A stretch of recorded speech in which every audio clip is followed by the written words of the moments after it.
This is Season 6 of the Team Roping Journal's podcast, The Score. With over 2 million downloads, this is where team ropers talk. The Fastback Ropes team has supported our coverage of the rope horse futurity industry since we got started on this at the very beginning of the futurity game back in 2017. Fastback is our regular sponsor of futurity-related content and coverage, and we are so grateful to have them with us. They have some amazing helpers that work both ends of the futurities. We've got, of course, Dakota, who's our guest today. He helps, he trains, he wins. He's amazing.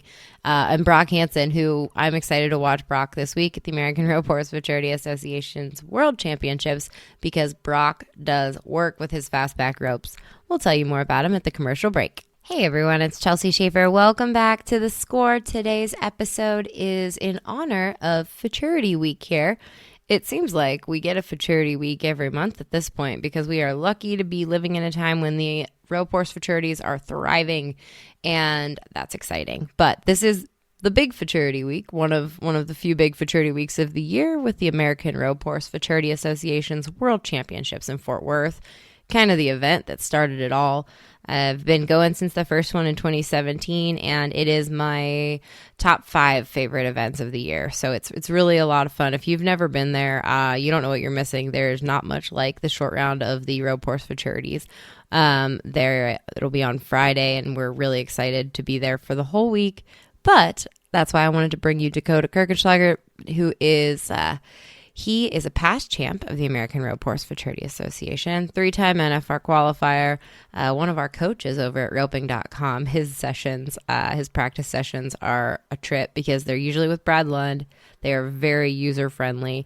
They're very much the kind of practice sessions that are relatable and a lot of fun to watch. So those are over on roping.com. But now, today, we're going to talk to Dakota about the head horses and the heel horses that he's got at the futurity and how his business has evolved over the years, because Dakota has changed a whole lot since that punk kid that made the NFR back in 2013 with Spencer Mitchell, and then again with Turtle Powell twice. So Dakota has grown into quite the horseman, and that is now what he is known for. And I want you all to get to know Dakota a little bit better on today's episode of The Score.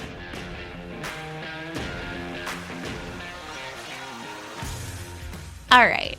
I am glad to have you on the podcast because I feel like it's been a while since we've gotten to do a podcast with you, Dakota. Give me the rundown as to what your year has looked like this year. What have the days looked like at DK Performance Horses?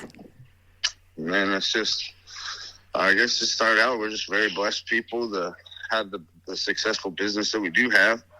It is long days and just try to do the best we can with everything we have. But it's definitely, people always have something to complain about, but we're overly busy, I guess you could call it. We have more than we can handle most of the times, and we just try to do the best we can with what we got, and hopefully don't lose the customers too much money, and try to raise all our kids and keep all our kids happy. Yeah.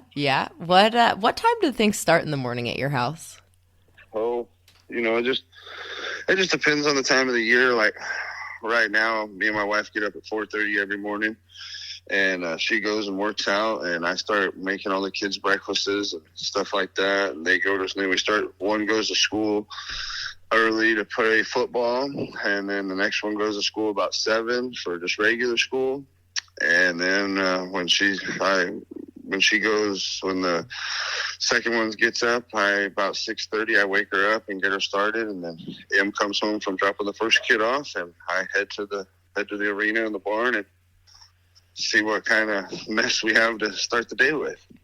Is this if you could tell 15-year-old Dakota what your life was going to look like at this point of the game, is this what you would have dreamed of? Is this what you would have pictured? Could you? I don't know. My whole life I've always told myself that I wanted to make the finals, then I wanted to just ride horses for a living. I didn't want to travel anymore. I've traveled my whole life as a kid. We always seem to travel. And I always told myself, I was like, once you make the finals a couple of times, that's it. Like, set yourself up to have a chance to win the world. And I had a chance to win the world, and I let myself down. I got to make the finals a handful of times, and I was like, all right, that's good enough. And now it's time to just start working. And no, I would never, ever dream I would have the customers I have. I'd never dream I know the people I know. Yeah. Got to be good friends with a lot of great horse people in all industries. There's cow horse, the reining, the cutting, the roping. It's absolutely, I mean, I guess a dream come true, you know? Mm-hmm. I mean, me and my wife, we, you know, yeah, it is long, long days. And when it's not going good, it's very frustrating. But 90% of the time, and even more than that, I mean, we get to do what we love. We love horses. We love to get to be around horses. We love trying to get them better.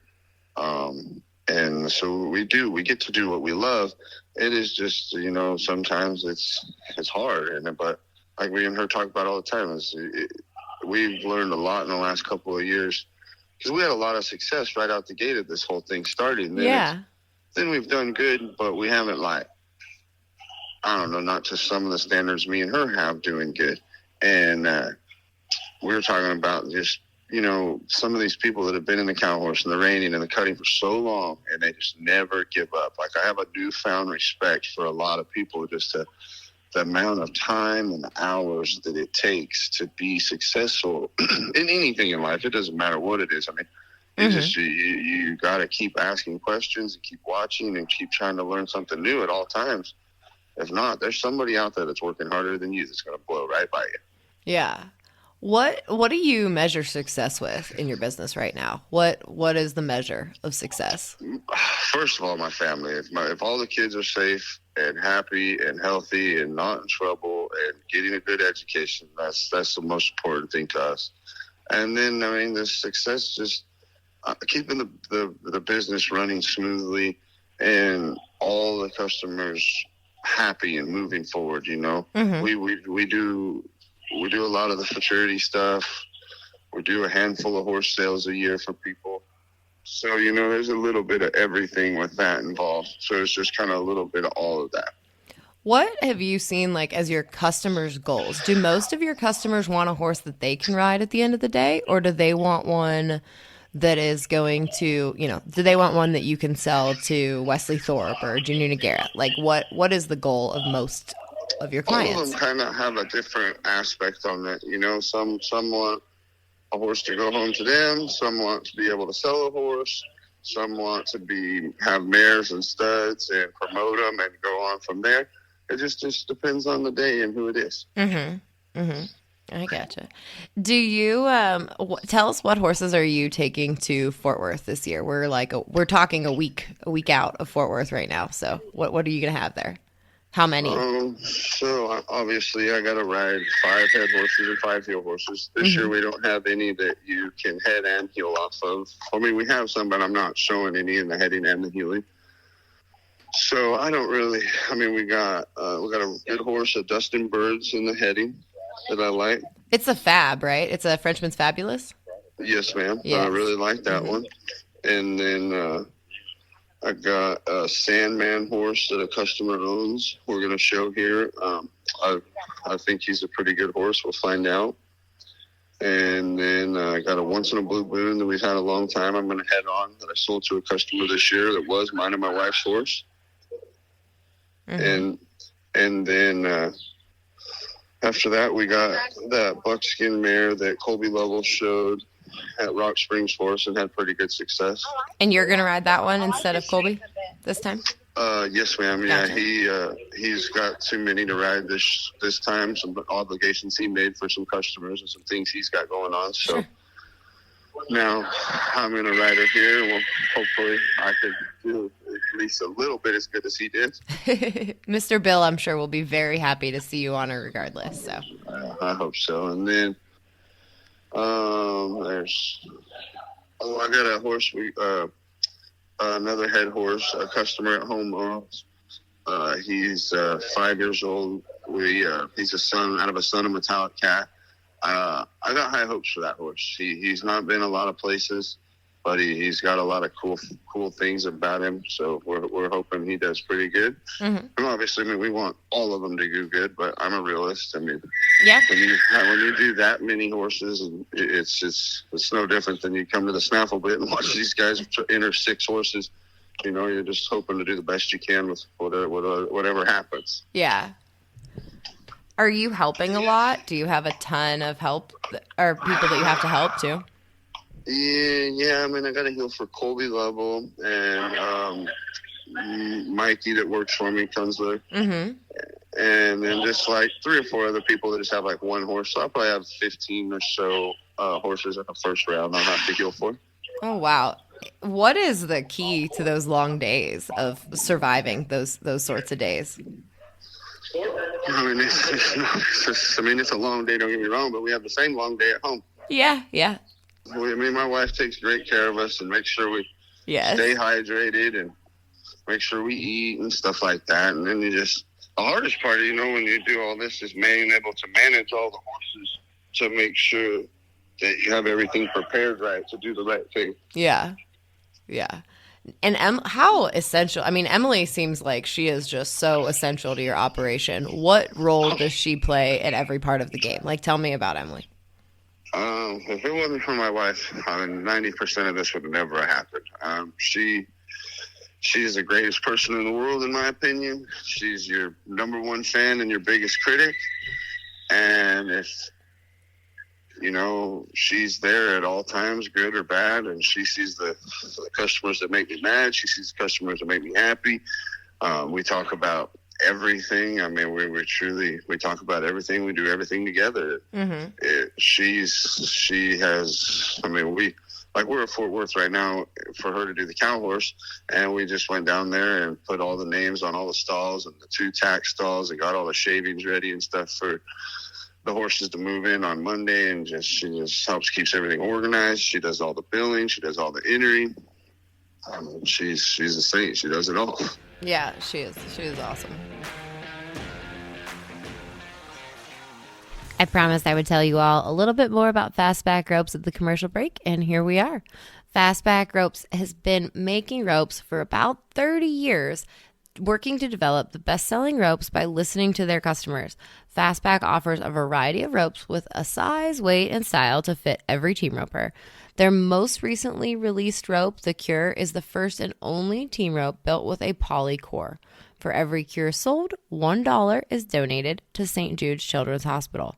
You can order ropes at fastbackropes.com. You can find retailers near you if you'd rather just go feel one, pick one up at the store, swing it a little bit, take it out of the twisties, right, without having to wait on an order.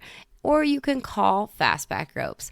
They are happy to help you figure out what kind of rope you need. Call them at 817-279-1851. Give me, when you broke your hand this summer, when you fractured your knuckles, what was going through your head? Was that a low point of your business? Were you worried about how it was going to work out for the next couple months? And are you feeling better? Oh, yeah. I mean, you always worry, you know. Even if you're not hurt, you worry about making sure to keep it moving forward and being successful. But we were very fortunate to have great customers and great employees, and we just kept managing it all. You know, some of them went, while I was hurt, we just charged them for feeding them because they didn't get rode much. And then, you know, a lot of them, the guys that worked for me kept riding, and they went to a handful of small shows and kept things moving forward for us. And all of them, I mean, they none of them left. They all stayed right with me. They're like, we know you'll be back soon enough. And most of them, when I started roping again, told me I was roping too early. Yeah. Yeah. How does it still hurt? Are you still doing therapy or? No, I do still therapy on my own and stuff. I never really went to the hand. I mean, I went to the hand specialist and they did therapy there. I went every week for 2 months pretty much and x-rayed it every week and everything was healing. And they've released it now and they say do whatever I want. Just don't hit it again. Yeah. Yeah. Is it still hard to like? Last time we talked, you were like having trouble gripping and stuff. It's not no Yeah, it's problems. still, I mean, my ring finger on my right hand is still pretty messed up, but it's getting better. That's good. That's good. Yes, ma'am. What ropes are you gonna have with you in Fort Worth? What's gonna be your head rope and what's gonna be your heel rope? Oh, I've always, fastback's been a huge part of my life. They've been with me since I was 18 years old, 19 years old. I just used the Cobalt heel rope that Fastback's made, and usually the Cobalt head rope as well.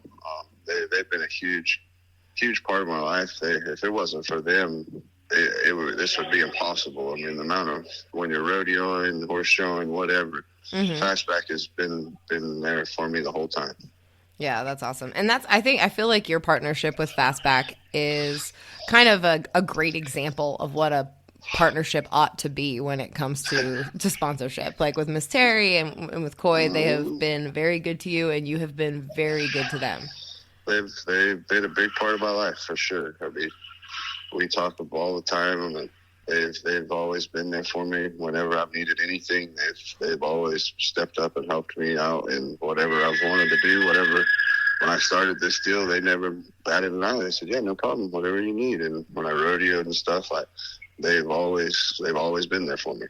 But I think something important that, like, if there's any kids listening or people who want to be sponsored someday, even when you were a punk kid that, like, your pants were held up by baling twine and a Cheyenne buckle, like you, which I have pictures of, even back then, you never failed to show up when you were asked by them. Like, I never had to question. I probably have more photos of you than anybody else other than, like, maybe Ryan Moats, because we were always at Moats' house. But even back to, like, 2011, before the George Strait, when we would do photo shoots down there, there's pictures of you because Fastback asked, and you were immediately there. Where did that come from with you, that you were always showed up, I guess?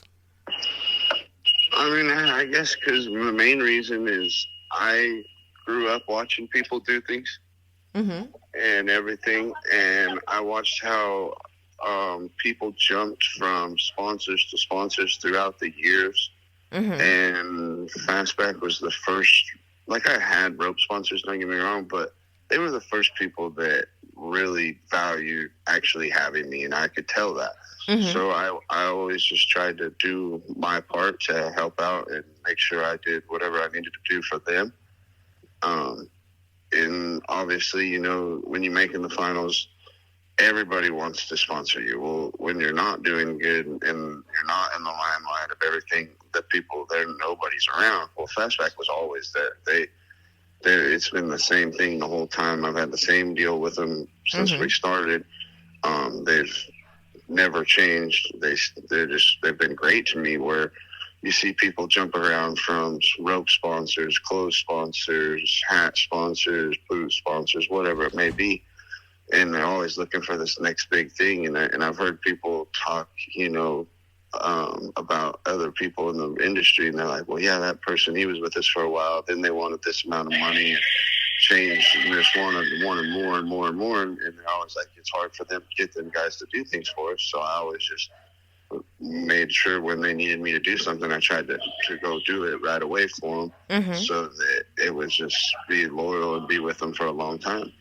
Yeah, I know, like, Terry and I have both talked about you, and we've talked about, like, how when we show up at your place, everybody there is working, and everybody there is working for whatever we need. And as somebody who goes to a lot of people's houses and always feels like I'm imposing, that is so rare for how you operate when it comes to your sponsors and people in the industry. So that's me complimenting you, Dakota. Well, thank you very much. We try to be accommodating to the people, because without the sponsors, the customers, and all y'all do for us, and advertising, and we wouldn't be where we were at. We've never paid for an advertisement. We've never advertised for business, but y'all have put me out there so much in my life that we never had. I guess I never had to, and it's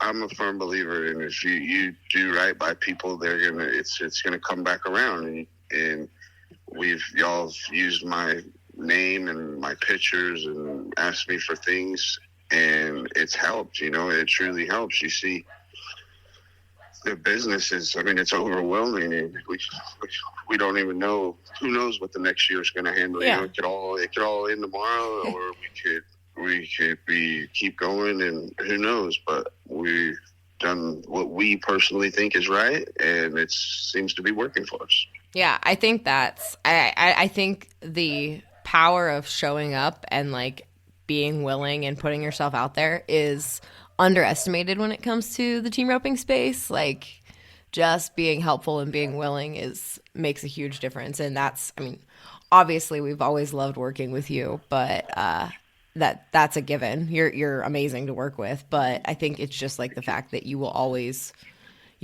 accommodating, and I am not, even if I am a pain in your butt, you don't make me feel that way. You're fine.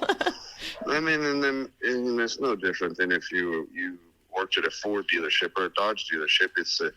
You got to make sure whatever you're doing, you're getting the enjoyment out of the day-to-day part of it. Mm-hmm. Because if you're not getting the enjoyment, it's like what you do for a living. If you don't enjoy what you're doing, you're not going to do the job to the fullest potential. So that's why I tell every customer that works for me, or not customer, every employee that works for me, I'm like, look, if you don't enjoy the day-to-day part of this, and you don't truly live and breathe this, I don't want you here. Mm-hmm. Because it is very hard. It is long hours, little pay, and too much fun. And that's what our life is. And we do more, and we travel with the kids, and we try to go to every sporting event we can. We try to take them on a couple little trips throughout the year, and there's a lot. Like I told my wife this morning, she got up super early here in Fort Worth and worked out, and then we came and she rode her horse and stuff, and we were driving to the arena from the trailer, and it was 6:35. I looked at the clock and I said, man, sure feels good when 6:35 is sleeping in. Yeah. And we truly do. We enjoy our life. We enjoy the struggles of it. We enjoy the high times, the low times.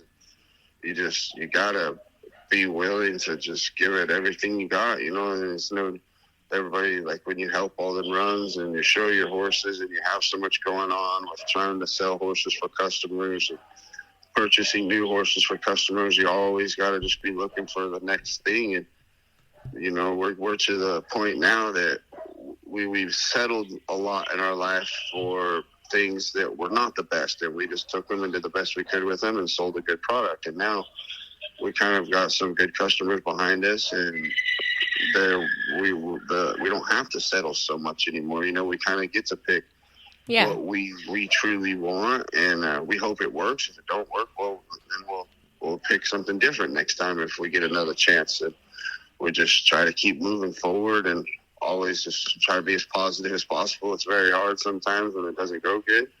I guess you could say, like, this show in Fort Worth is, yes, I've had good success here a couple of times, but I've also fell right on my face more than I've been successful here.